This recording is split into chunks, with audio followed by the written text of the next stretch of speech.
हरे कृष्णा कृष्ण कृष्णा हरे हरे, हरे राम राम राम हरे हरे। आज उत्पन्ना एकादशी है। ये साल का माने इस वर्ष का जो पहला महीना होता है, ये प्रथम मास है। इसको मार्गशीर्ष मास कहते हैं। भगवत गीता में भगवान श्री कृष्ण कहते हैं मासा न मार्गशीर्ष में प्रथम मास में मार्गशीर्ष है। अब प्रथम मास में उसको माने हमारा वैदिक हिसाब से भगवान के नाम में प्रत्येक 12 महीना भगवान के नाम पर बना हुआ है।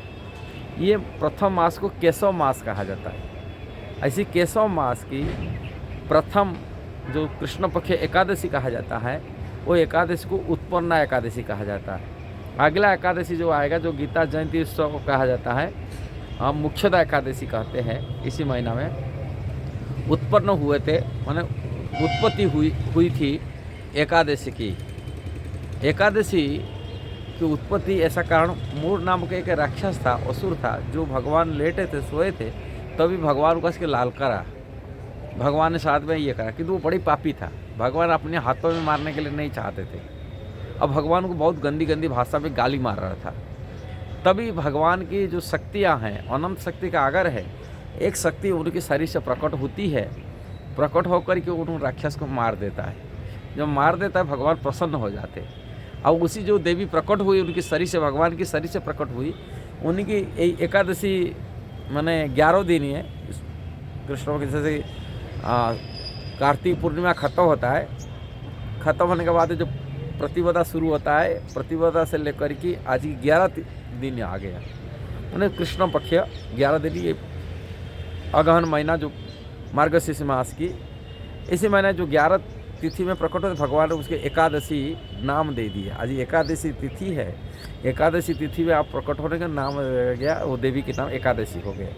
और एकादशी तिथि भगवान अपना को माने, बोले मेरे को प्रसन्न कर दिया। असुर को गंदी भाषा से गाली मारता था, ये बड़े पापी था, मैं मारने के लिए नहीं चाह रहा था। ये पापी कारण से आज ही की तिथि पर यदि कोई व्रत रखता है, उपवास रखता है, वो व्रत रखने वाला व्यक्ति मेरा शुद्ध भक्ति को प्राप्ति करेगा। ये एकादशी की उत्पन्न एकादशी की उत्पत्ति, उसी सभी कथा पद्म पुराण में कहा गया। पद्म पुराण में वर्णन है। उसी पुराण के हिसाब से मैं आपको कुछ थोड़ा बहुत बता देता हूँ। अब उन्होंने भगवान को है, जो मेरा शुद्ध भक्ति को प्राप्ति करेगा, अब मेरा एकादशी व्रत रखने वाला व्यक्ति मेरा प्रिय बन जाएगा, भगवान का प्रिय बन जाता है। इसको माधव व्रत कहा जाता है। भगवान कृष्ण का व्रत है, भगवान की व्रत है। और एकादशी तिथि में यदि कोई अन्न खाता है, वो पाप ही खाते हैं। बोलते जो मूर नाम राक्षस था, असुर था, ये बड़ा पापी था। ये पाप का, ये मैंने उनका पाप, जो असुर का पाप था, वो पाप अन्न में चला गया। भगवान बोलते हैं अन्न में रहेगा, और उसकी पाप, और जो अन्न व्रत नहीं रखेगा और अन्न खाएगा, वो पाप भागी होगा। इसलिए वैष्णव लोग होते, साधु होते, वो एकादशी व्रत इसलिए रखते कारण वो पाप से बचना नहीं चाहते। कारण पाप अमर भजन में बाधक बनता है। हम जो भजन करते, भक्ति करते, नाम जप करते, कि साधन भक्ति में बाधक बनाता है पाप। इसलिए अन्न नहीं खाते, अन्न छोड़ करके भगवान की सेवा में लगते, भगवान के भजन में लगते। इसलिए यदि कोई, पद्म पुराण में ये भी लिखा है, यदि कोई असमर्थ व्यक्ति, असमर्थ माने का बीमारी व्यक्ति है, वृद्ध व्यक्ति है, बच्चा है, वो बिना खा कर तो जीना उनके लिए संभवपर नहीं है। इनके लिए कहा गया, यदि नहीं कर पा रहे, अति कम से कम फल खा के रहे। व्रत नहीं रख पाया, वो फलाहार करेगा, अन्न नहीं खाएगा, कारण अन्न में पाप होता है। ये भगवान ये बात बताई के रखे। इसलिए वैष्णव लोग अन्न नहीं खाते।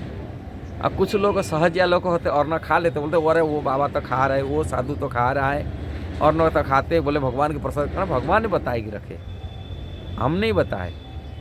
भगवान ने बात को स्वयं भगवान श्रीमुख से बात, इसकी स्टोरी कथा भी बता दिया गया। इसलिए भगवान निषेध कर रहे हैं, अन्न नहीं खाना चाहिए एकादशी में, कारण उसी पाप रहता है। और अन्न पाप रहता है, कैसे हम खाएंगे। इसलिए भगवान ये आचरण करके कलि युग में गौरांग महाप्रभु, चैतन्य महाप्रभु मध्य भी स्वयं कृष्ण आकर के माध्यम भी आचरण के माध्यम से सिखाया। उन्होंने एकादशी व्रत जगन्नाथ महाप्रसाद एक बार आने के कोई भेंट दिए भक्त, उसी महाप्रसाद की स्तुति करने लगे। शास्त्र में ये लिखा गया जो प्रसाद मिलता है उनको अपमान ना करना चाहिए, इनको तुरंत स्वीकार कर लेना चाहिए। किंतु प्रसाद एकादशी तिथि है, कोई प्रसाद दिया, जगन्नाथ महाप्रसाद तो बड़े हैं, माने एकादशी व्रत से भी श्रेष्ठ माना जाएगा प्रसाद को।